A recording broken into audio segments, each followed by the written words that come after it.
Welcome to the wonderful land of Northern Ireland. Welcome to GlobeTrotter. I'm here in Northern Ireland, and Northern Ireland is very special, so much to see. Behind me is the Piste Bridge. You know, there's so many activities that you can participate in, and also the coastline is fantastic, and so many colors of green. And let me not forget the food. The food is fantastic, so stay tuned. The Titanic Hotel is a perfect stop to relax and reflect on your experience of Belfast.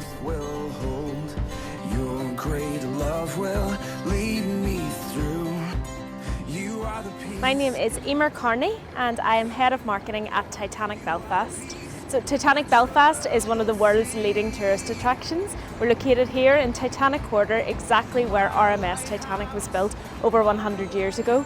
We opened in 2012 to mark the 100th anniversary of the sinking of the ship, and it has been a phenomenal success for tourism in Belfast since.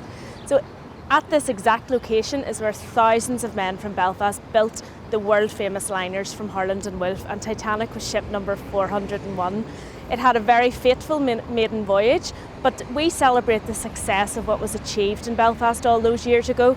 The maiden voyage was a tragic situation, but what happened in Belfast wasn't tragic. Titanic was a world-class liner. It was one of the largest man-made moving objects in the world at the time, and we're very proud of that heritage in Belfast and in Northern Ireland.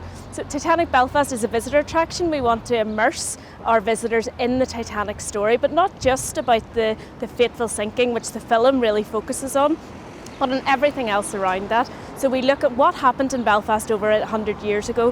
Why was Titanic built here? All about the industrial heritage. We then go into the shipyard where visitors can get on a little ride, and it takes you through the journey of what the men would have done every day in the shipyard in Belfast. You get to see what life would have been like on board for the first, second and third class passengers, right through the maiden voyage, into the sinking, and right through to where Titanic is today. So you can really see what the ship is like on the seabed where she lies in the Atlantic Ocean. So it's a very immersive experience, and visitors love different parts of it. Some people love the history, some people love the romance of the story.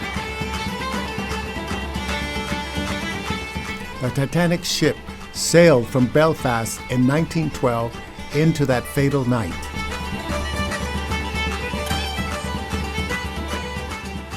My name's Billy. I live in Belfast. That's my black cab behind me here. Down the years, myself and the black cab would have trolled around the streets of Belfast looking for punters, picking them up. Similar to what you have in New York, you know, your yellow cabs in New York. But in Belfast, there was many different licences for black cabs. You have people would maybe associate them with working out of some of the certain areas in Belfast, like the start of the Troubles, the paramilitaries, and both sides burnt out all the public transport, and they put cabs like this on the road to act as a taxi bus service. The drivers working in those areas would have had to pay so much a week in the Republican or the Loyalist side to actually operate in those areas. But myself, I worked in the public service industry. We were ordinary taxi drivers, same as what you have to say in New York or London. In the 80s and 90s, we did a lot of work with journalists, TV crews, that kind of business. Maybe there was something going on around the country, around the city, troubles occurring, and we'd usually get a TV crew or a couple of journalists jumping in the back there, said, take us to go and see what's going on somewhere, because I can always imagine newspapers maybe in Los Angeles or New York somewhere, and it's saying informed source in Belfast. What it probably meant was taxi driver or barman working in Belfast was telling them the story. So, you know, like fake news isn't anything new. So we also say just worked in the ordinary taxi business, but in Belfast up until 1998 it was a tourist wilderness. Nobody came here. Then we signed the peace agreement. People started to trickle in, and they're mostly backpackers. Now down the years, we've bombarded people with our problems via the media. So people are naturally inquisitive, and they want to know, like, for instance, the origins of conflict. They want to know the mechanisms of conflict, and now hopefully the resolution of conflict. So we could stick a load of backpackers into the back of one of these, and maybe make up a wagon train, maybe 6 or 7 cabs, snaking our way across the city. And the reason we could do this was because we came from both sides of the community. We were Protestant and Catholic, whereas the black cabs in the Loyalist or Republican areas or the ordinary taxi business, they were usually one side or the other. Whereas us, in the city centre, black cab business, we just worked for ourselves. So we were both sides, Protestant and Catholic. So we worked all over the city, in the Loyalist areas, in the Republican areas. So we could travel back and forward across the city through the gates and the Piste Wall and that. And we'd use the murals, the wall paintings, to relate events from an historical perspective. And then would take people up on the Piste Walls, which divide the two parts of the city, and then they'd write their message on the wall. People said it was graffiti. People said maybe it's art. But what people did, they stopped and they expressed themselves. And maybe for only 2 or 3 minutes, they thought about something. And then they jumped in the back of a cab and then they travelled on again. So the business down the years, it has become very, very popular. It's probably one of the most popular tourist attractions in Belfast. It's a living history tour. We bring them into the areas that they've seen in television down the years. And when I see cruise ships coming into Belfast, whereas before the major tourist industry in Belfast, just after signing the peace, was political tours, but now it's changed. So for instance, this year, we've got the likes of the British Open coming in here in Northern Ireland. We've got 157 cruise ships coming into Northern Ireland, and still one of those most popular tours is the black cab. There's many varied attractions in Belfast now. People used to say, you come to Belfast, what are you going to do on the likes of a Sunday morning? You're just going to wander about the city. But in the city, like on a Sunday morning, you get St George's Market, you can go and visit it. You can come here, you can come down to Titanic Belfast, you can go to the Game of Thrones tour. But one of the things I'd recommend you do is take a black cab tour around the city.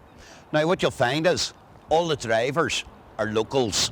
So they come from either the Loyalist area or they come from the Republican area, and they have experienced growing up in Belfast. So many of them grew up during the height of the Troubles here in the 1970s and 80s and 90s. So the stories you're going to be getting are the stories coming from those drivers who are from the area. They're telling their own stories. This is one of the oldest signs that read, "No topless bathing. Ulster has suffered enough."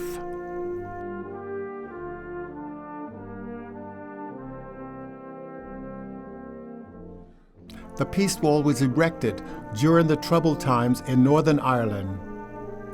There are many colourful murals expressing that time.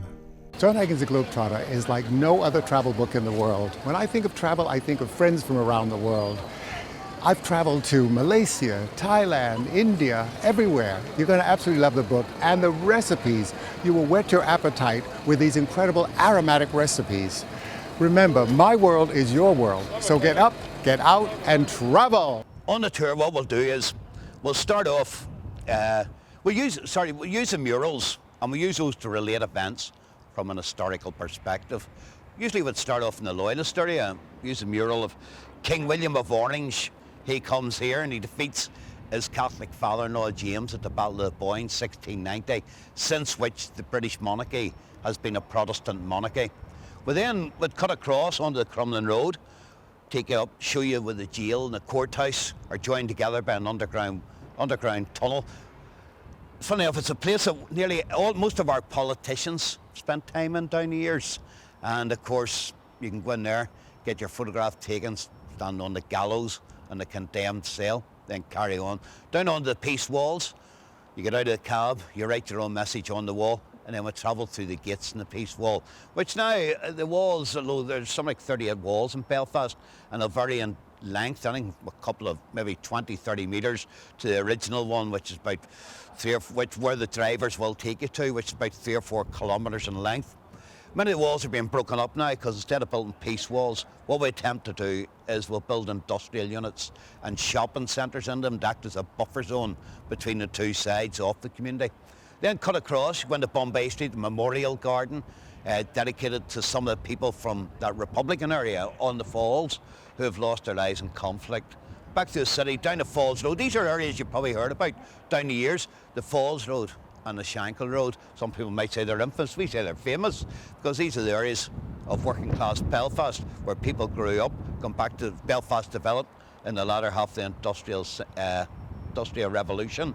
And then we end up what you call the international wall, because particularly on the Republican side, whereas on the Loyalist side, they see their murals, the murals on the Loyalist side tend to be very militant, and it's about the service to the Crown, which Loyalist has been very proud down the years.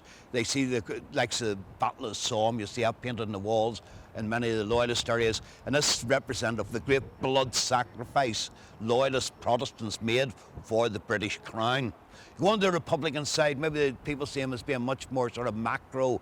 It's about the worldwide struggle of the oppressed people. So it's not unusual to drive down the Falls Road and seeing a mural saying Free Catalonia, or the Basque movement, or the Palestinian movement, because they align themselves with all these different groups, so they see themselves part of this worldwide struggle, which is then expressed on the walls within the Republican area. Of course, probably the icon of republicanism, whereas on the Loyalist side, the icon is King William of Orange.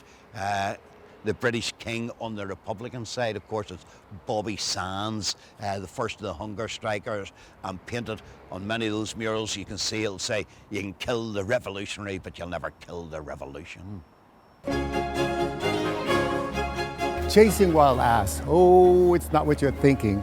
It's a narrative of my travel around the world. I have interspersed photos and aromatic recipes, which allows you to dream, discover, and rediscover these great destinations around the world. The title of the book came about while we were chasing jackasses in Kutch Wild Ass Sanctuary in Gujarat, India. And I thought that was a great title for the book. This is food for the soul. Not only does it allow you to dream, it's adventure, it's history, it's culinary, it's culture, with a sense of humor to spice it up. Chasing Wild Ass is a celebration of life. You have to live each day as if it's your last. Remember, my world is your world, so get up, get out, and travel!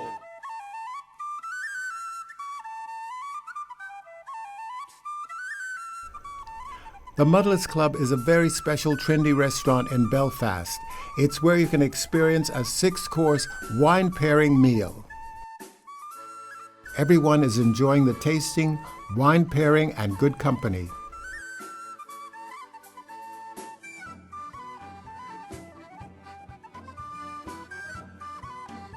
The food is farm to table, and it's plated in a colorful presentation.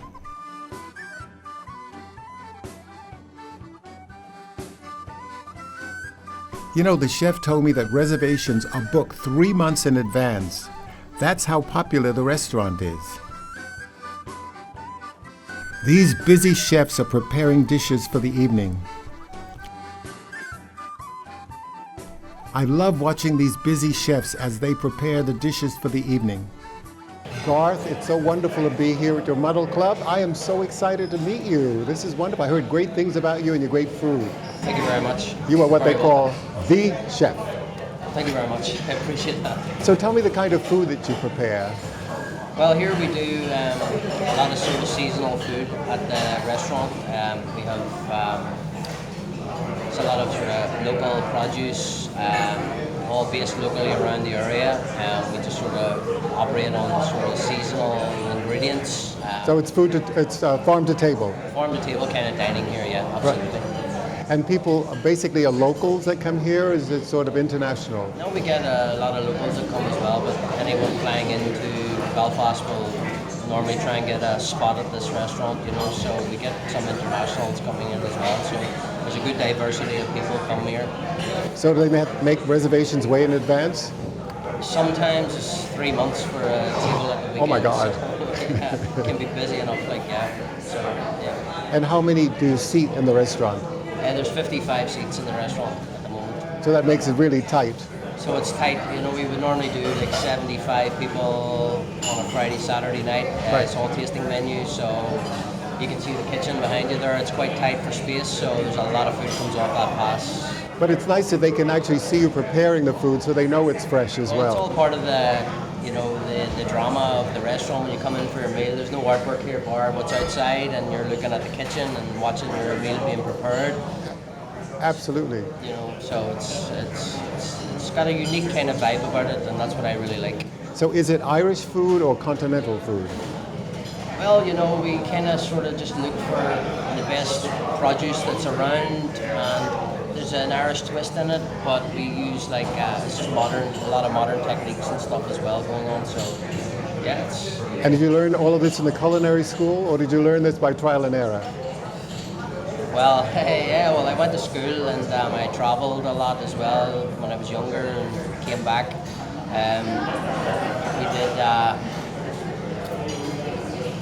suppose, I travelled for maybe 7 or 8 years. All around the world? Yeah, well, I was mainly in London.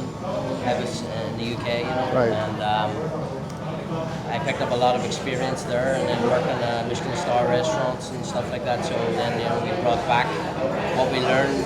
Was a lot. We worked with a lot of people from like international backgrounds, and you know, I brought that with me then to this restaurant. You know, so.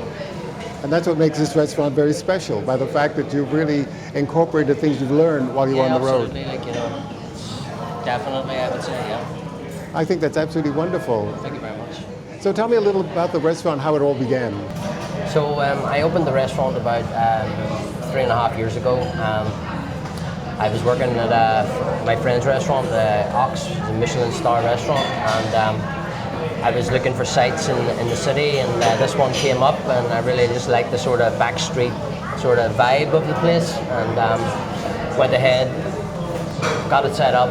There's a lot of work involved in between, you know, trying to pick the right colors, the right lighting, the right glassware. You know, there's a lot of work goes in behind the scenes. So you say the right colors, like what does this color represent behind us? I don't know, I just really like the sort of... Like the color? I like the color, I like the vibe, you know, it's just got a sort of dark sort of setting. Very calming. And intimate as well, you know. Right. Intimate. Yeah. Very important. Yeah, it was very important, yeah.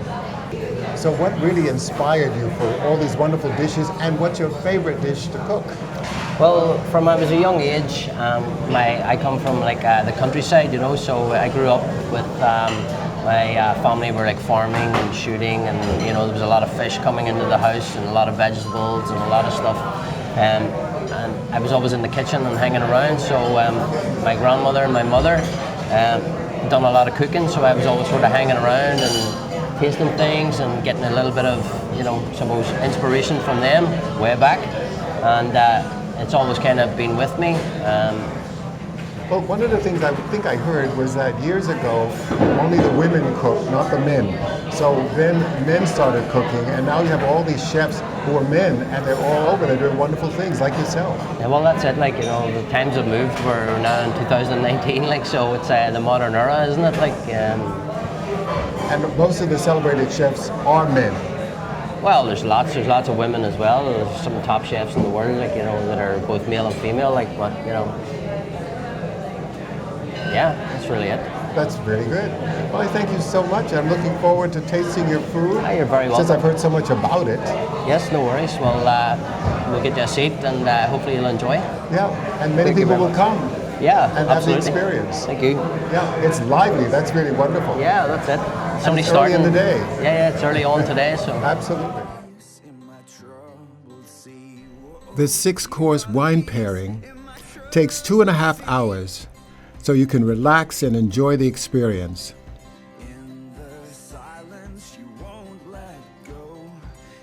The dishes are prepared with care, and they are colorful and delicious. Every dish is plated with an appealing flair.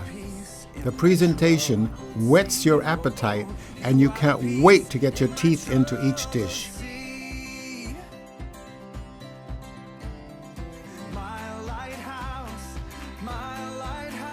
I am truly enjoying this marvelous experience in Belfast.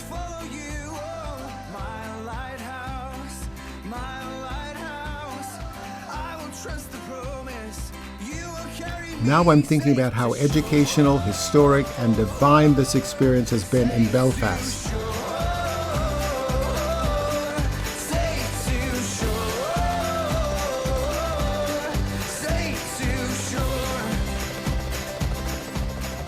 Boy, we're going for the most exciting trip. It's over the causeways. It's amazing. You know, here in Northern Ireland, everything's green, everything's wonderful. This helicopter's going to take us on this incredible ride. I can't wait. It's so exciting.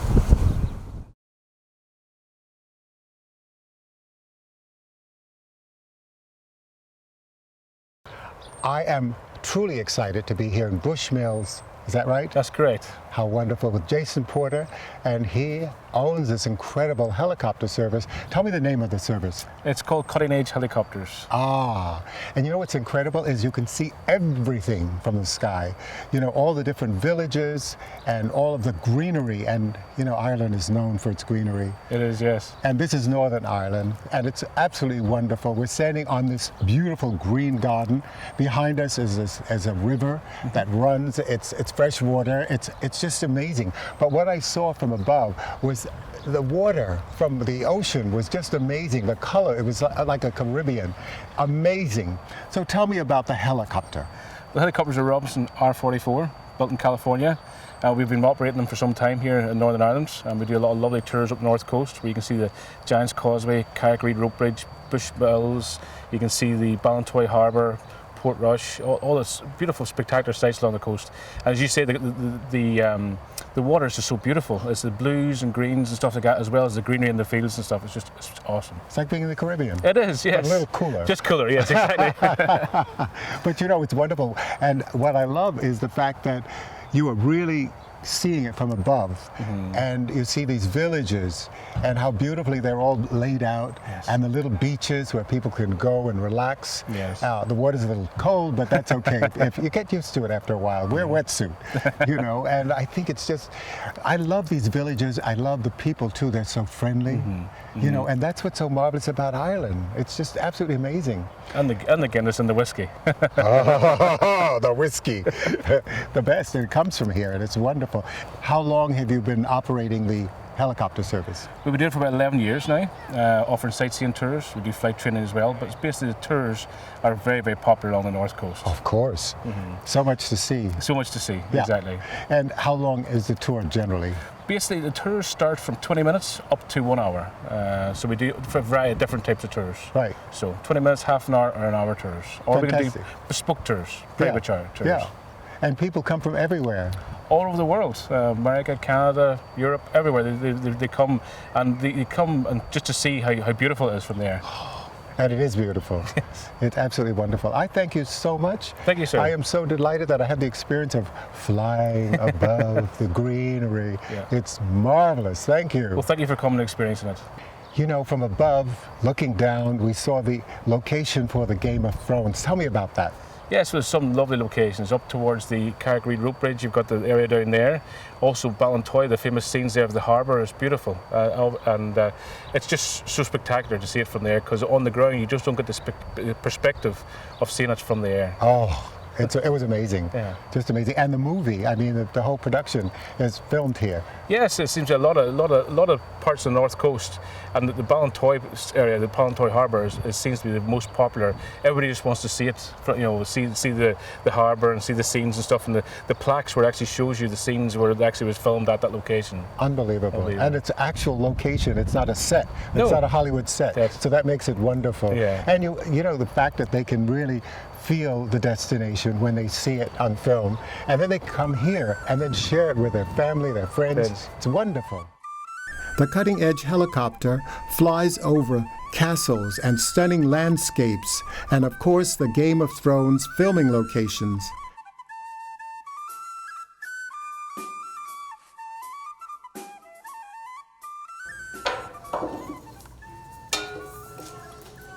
So tell us what you're doing. Okay, I'm just drawing a lovely single malt whiskey out of one of our bourbon casks. See what you think.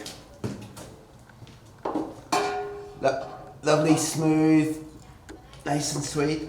Wow. Yeah, very, very nice. Very nice. Sláinte. Yeah, let's toast again. Sláinte. Yes. Good So health. introduce yourself. Okay, I'm Niall. I work for Bushmills Distillery. We're the oldest licensed working distillery in the world. We date ourselves from 1608 in the time of King James I. That's about the time Great Britain started sending people over to populate the States. So we've been going from around that same time. So back in the 1600s, we were making spirit here.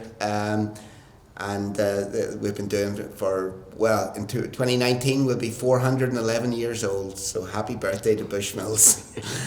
Bushmills is a lovely triple distilled Irish whiskey. So we start with malted barley, water from our own spring, and a little bit of yeast, and that's the only 3 ingredients that we have in the whiskey, John. So it's really simple to make, but making it of this quality is really, really difficult. So what we're going to do is we're going to mash the grain up. We're going to extract all those lovely sugars out of the barley, out of the malted barley, and then we're going to let it ferment. I'm going to let it ferment for about 60 hours.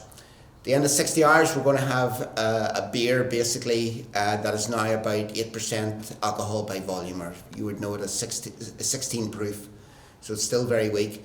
So what we're going to do is we're going to take that liquid and we're going to distill it 3 times. That's very important. With every distillation, it's becoming smoother, it's becoming better, and it's becoming more refined. So is it more potent? We will distill up to 84% or 160 proof. So yeah, so it does become stronger. Now we're going to dilute that down at the end of the 3rd distillation to around 62 or 63% to put into our wooden barrels. Now the barrels that are surrounding us now are from Tennessee and Kentucky. They've been seasoned with all those lovely bourbon flavours, and we're going to try and extract it out of the oak. And that's what's going into this glass here. So beautiful bourbon cask single malt, 10 years old at least. And how many times do you use the barrel? We're going to use the barrels about 3 times or maybe about 30 years. So we get a lot of usage out of the barrels. They're still perfectly good barrels, but we've extracted most of the flavours out of the wood that we want to get back into our whiskey. And that's the only thing that you make here, whiskey? We only make one whiskey. Every bottle of Bushmills that you've seen anywhere in the world, I don't care where you are, will have left this site at one time. So this is the one production unit for Bushmills Irish whiskey. So good health. Bushmill is a village on the north coast of County Antrim in Northern Ireland. You know, Northern Ireland is a very special place. It's magical. I mean, of course, these incredible colors of green and also the food. You can't forget the food and the history and the coastline and the activities. There's so much to do here. I love it. Remember, my world is your world. So get up, get out, and travel!